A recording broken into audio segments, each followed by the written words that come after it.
வணக்கம். ஒரு டீச்சரா நம்ம கிளாஸ்ல இருக்க ஒரு ஸ்டூடெண்ட்டுக்கும் தனித்தனியா கவனம் கொடுத்து அவங்களோட திறமைய அடுத்த லெவலுக்கு கொண்டு போகணும்னு நம்ம எல்லாருக்குமே ஆசை இருக்கும். ஆனா நேரம், அதுதான் நமக்கு இருக்கிற பெரிய சவால். இப்போ இந்த சவாலை சமாளிக்க நமக்கு ஒரு புது ஃப்ரெண்ட் கிடைச்சிருக்காங்க. அதுதான் ஆர்டிஃபிஷியல் இன்டெலிஜென்ஸ், அதாவது ஏஐ. வாங்க அதை பத்தி விரிவா பார்க்கலாம். வள்ளுவர் என்ன சொல்றாருன்னா, ஒரு ராஜா கிட்ட நீங்க செய்யறது தப்புன்னு சுட்டி காட்டுறதுக்கு ஒரு நல்ல ஆலோசகர் இல்லன்னா அந்த ராஜாவை அழிக்கிறதுக்கு வேற எதிரியே தேவையில்ல, அவரே அழிஞ்சிடுவார்னு சொல்றாரு. இதே மாதிரி தான் ஒரு ஸ்டூடெண்டோட வளர்ச்சிக்கும் அவங்க பண்ற தவறுகளை அன்பா சுட்டி காட்டி திருத்துற ஒரு டீச்சரோட ஃபீட்பேக்க ரொம்ப ரொம்ப அவசியம். முதல்ல நம்ம ஒரு முக்கியமான கேள்வியிலிருந்து ஆரம்பிக்கலாம். ஒரு ஸ்டூடெண்டோட வளர்ச்சிக்கு ஏன் மார்க் மட்டும் பத்தாது? மதிப்பெண்கள், அதாவது கிரேட்ஸ் அப்படிங்கிறது ஒரு ஸ்டூடெண்டோட தற்போதைய நிலைமையை காட்டுற ஒரு போட்டோ மாதிரி. ஆனா பின்னூட்டங்கள், அதாவது ஃபீட்பேக் அப்படி இல்ல, அது அவங்களோட எதிர்காலத்தை சரியான பாதையில கொண்டு போற ஒரு மேப் மாதிரி. சோ நாம வெறும் அளவிடுறதுல இருந்து வழிகாட்டுறதுக்கு மாறணும். அதுதான் இங்க முக்கியம். ஆனா நிஜத்துல இதுல ஒரு பெரிய சிக்கல் இருக்கு. ஒரு கிளாஸ்ல இருக்கிற ஒவ்வொரு ஸ்டூடெண்ட்டுக்கும் தனித்தனியா விளக்கமா ஃபீட்பேக் கொடுக்கறது எவ்வளவு பெரிய வேலை, அதுக்கு எவ்வளவு நேரம் ஆகும்? இந்த வேலையை சுலபமாக்கத்தான் இப்போ ஏஐ ஒரு பவர்ஃபுல் அசிஸ்டண்டா நமக்கு உதவ வருது.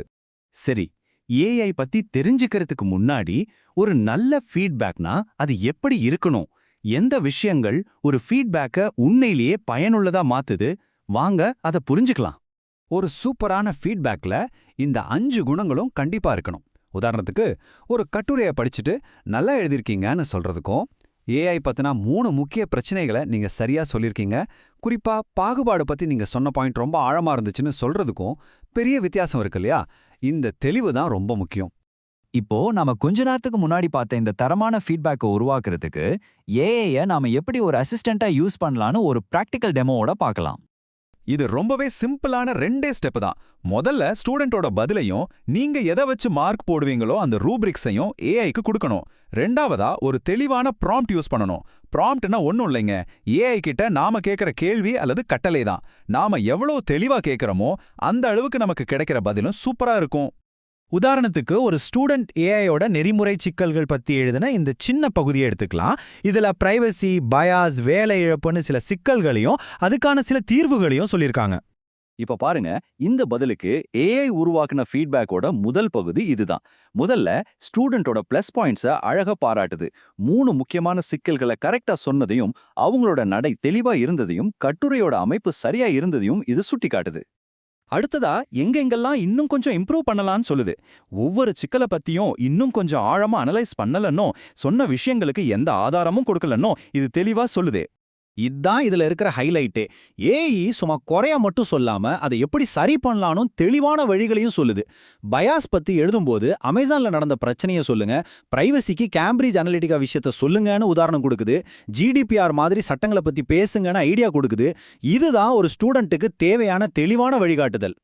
கடைசியா அந்த ஸ்டூடெண்ட்டை மோட்டிவேட் பண்ற மாதிரி சில வார்த்தைகளோட ஏஐ தன்னோட ஃபீட்பேக்கா முடிக்குது. இது கண்டிப்பா ஸ்டூடெண்டோட தன்னம்பிக்கையை அதிகப்படுத்தி அவங்கள இன்னும் முயற்சி செய்ய வைக்கும். இப்போ இந்த ஃபீட்பேக்கை இன்னும் பவர்ஃபுல்லா கொடுக்கறதுக்கு சில சூப்பரான டெக்னிக்ஸை பத்தி பார்க்கலாம். இந்த சாண்ட்விச் மெத்தட் ரொம்பவே பிரபலமான ஒரு டெக்னிக். அதாவது, முதல்ல பாராட்டு, நடுவுல என்ன சரி செய்யணுமோ அதை சொல்றது, கடைசியா மறுபடியும் ஊக்கப்படுத்துறது. இது ஸ்டூடெண்ட்ஸ் விமர்சனத்தை பாசிட்டிவா எடுத்துக்க ரொம்ப உதவும். நாம பார்த்த ஏஐ ஃபீட்பேக் கூட இதே மெத்தட் தான் ஃபாலோ பண்ணியிருந்துச்சு. அந்த சாண்ட்விச் மெத்தட்ல நம்ம சொல்ற விமர்சனம் கூட எவ்வளவு தெளிவா இருக்கணும்னு பாருங்க. நல்ல பதில், இன்னும் கொஞ்சம் சோர்ஸ் சேருங்கன்னு சொல்றதுக்கும், நீங்க 3 சிக்கல்களை சரியா சொல்லியிருக்கீங்க, இந்த லிங்கை பார்த்து ஏபிஎஸ் ஸ்டைல்ல 3 சோர்ஸ் சேருங்கன்னு சொல்றதுக்கும் எவ்வளோ பெரிய வித்தியாசம். இந்த தெளிவு தான் ஸ்டூடெண்ட் வளர்ச்சிக்கு ரொம்ப முக்கியம். சரி, நாம இது வரைக்கும் பார்த்த விஷயங்களோட முக்கியமான சாராம்சத்தையும் அடுத்து என்ன செய்யணுங்கிறதையும் ஒரு தொகுப்பா பார்க்கலாம். நாம கத்துக்கிட்ட முக்கியமான விஷயங்கள் என்னன்னா, ஒரு நல்ல ஃபீட்பேக் எப்பவும் குறிப்பானதா, செயல்படுத்தக்கூடியதா, சமநிலையானதா இருக்கணும். சரியான ப்ராம்ப்ட்ஸ் யூஸ் பண்ணி ஏஐ மூலமா நாம தனிப்பட்ட, கட்டமைக்கப்பட்ட ஃபீட்பேக்கை உருவாக்க முடியும். சாண்ட்விச் மெத்தட் ஒரு சூப்பரான வழி. எல்லாத்துக்கும் மேல ஏஐ டீச்சர்ஸோட நேரத்தை மிச்சப்படுத்துது. அதனால அவங்க ஸ்டூடெண்ட்ஸ்க்கு வழிகாட்டுறதுல இன்னும் அதிக கவனம் செலுத்த முடியும். அப்போ உங்களுக்கு ஒரு கேள்வி வரலாம், ஏஐயே ஃபீட்பேக் எழுதிட்டா அப்புறம் டீச்சரோட அனுபவத்துக்கும் ஞானத்துக்கும் இங்க என்ன வேலை? இங்கே தாங்க முக்கியமான விஷயமே இருக்கு. ஏஐ உருவாக்குறது ஒரு முதல் டிராஃப்ட் மட்டும்தான். அதை செக் பண்ணி தன்னோட அனுபவத்தை வச்சு மெருகேத்தி அந்த ஸ்டூடெண்ட்டோட மனநிலையை புரிஞ்சுக்கிட்டு ஃபைனல் பண்றதுல தான் ஒரு டீச்சரோட உண்மையான பங்கு இருக்கு. இதைத்தான் ஹியூமன் இன் த லூப்னு சொல்றோம்.